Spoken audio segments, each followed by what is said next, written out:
Hockey is an undeniably violent sport. Bigger! Bugard trying to get it tight.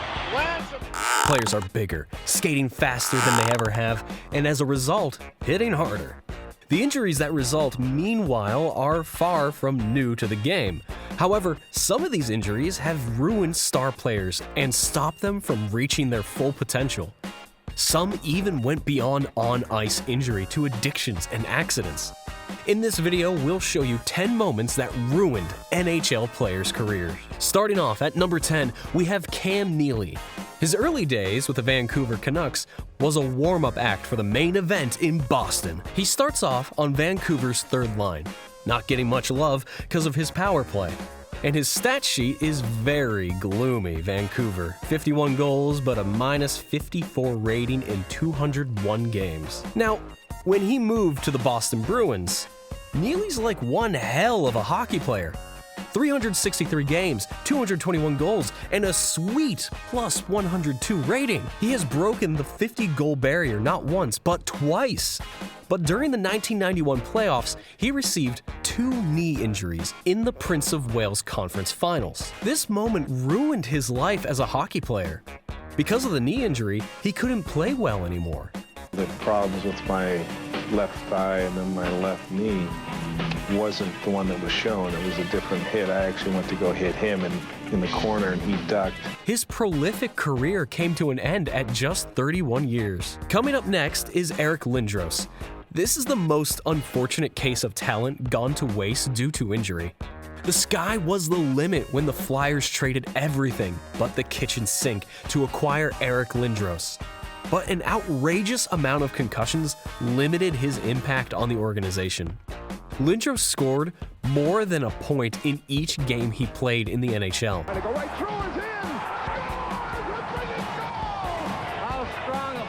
But the 6'4" center never could play all 82 games in one season. At number 8, we have Dale Hunter. In 1993, during a hockey game between the Islanders and the Washington Capitals, Dale Hunter got upset after the Islanders scored their 5th goal. In his anger, he hit Pierre Turgeon, who had scored the goal, and Turgeon got hurt.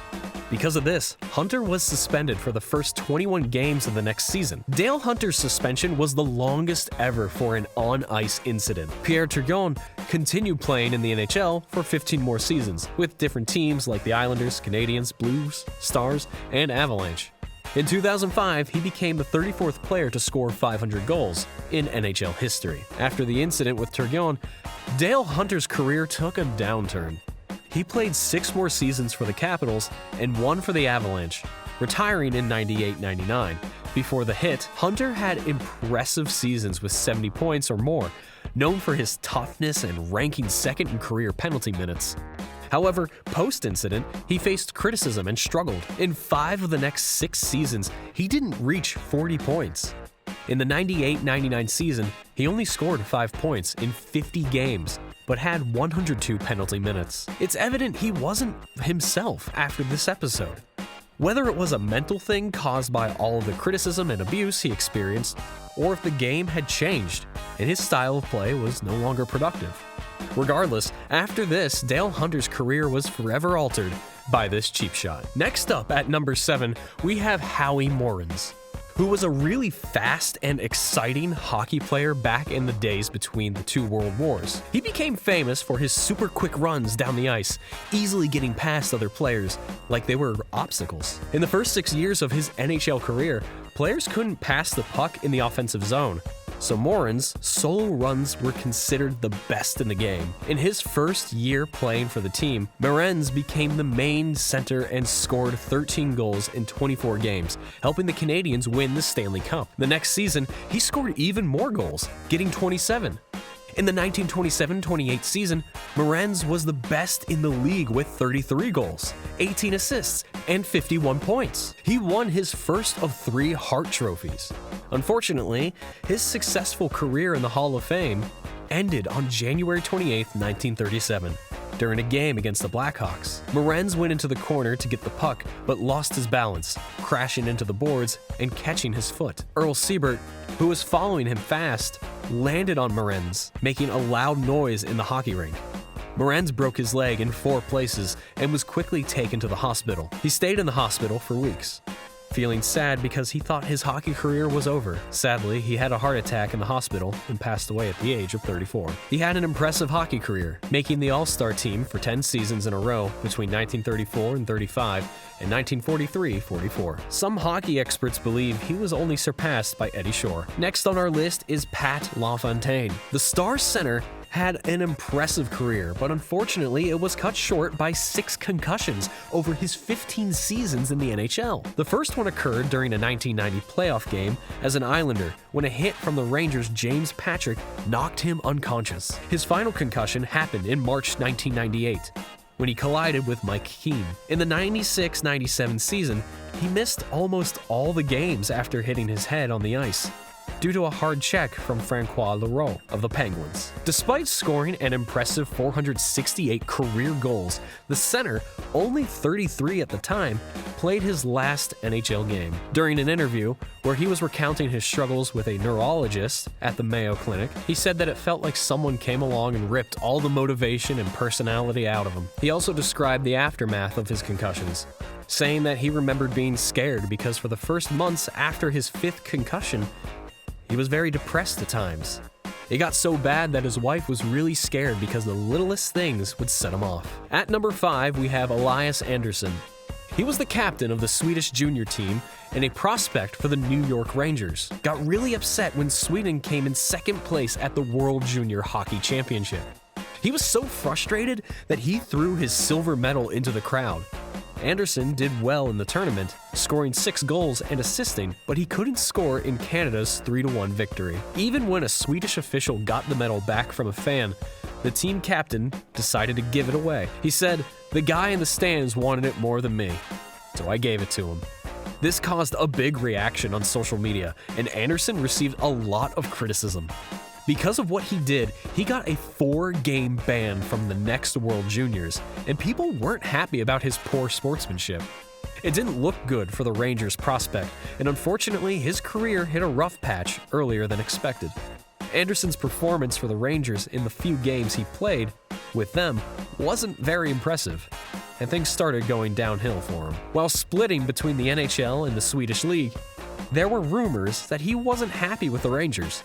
Talking to Swedish media, he mentioned having injuries and unsettling experiences with the Rangers, leading him to ask for a trade. Team president John Davidson spoke to the media about it, saying, "I've done a lot of research and I can't really figure out exactly what the issue is other than disappointment." Andersson got his wish and was traded to the LA Kings, now playing for their AHL team with 41 points in 46 games. It's just a shame that he faced setbacks in his career before it could really take off. At number 4, we have Vladimir Konstantinov. Vladimir Konstantinov's career had a highly dramatic and tragically sad ending. Just days after the Detroit Red Wings won the Stanley Cup in 1997, he became paralyzed in a limousine crash.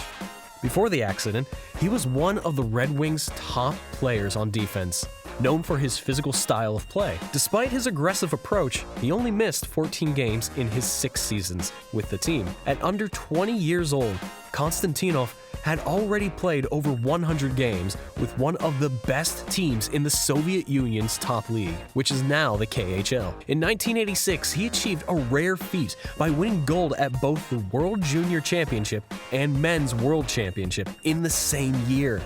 His journey to the NHL was delayed for 2 years due to difficulties leaving the Soviet Union, despite being drafted by Detroit in the 11th round.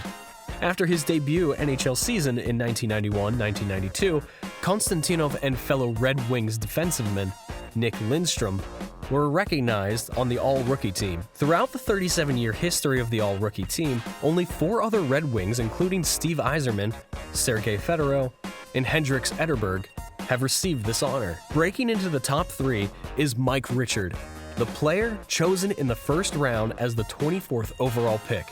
Had lots of potential, but things didn't pan out as expected. Richards had the luck of playing for strong teams like the Philadelphia Flyers, reaching the Stanley Cup Finals in 2010, and being part of the LA Kings Stanley Cup victories in 2012 and 2014. However, his celebration after the second cup got a bit out of hand.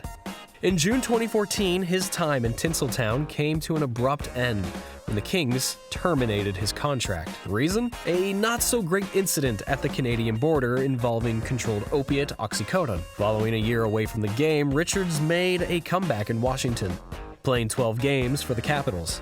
Unfortunately, those games didn't leave a lasting memory. But for Richards, it provided a bit of satisfaction as he got another shot at playing NHL hockey after dealing with his issues related to drugs. At number 2, we have another serious substance abuse. A clear trend emerges with McGrattan. Lots of penalty minutes, not so much on the offensive side.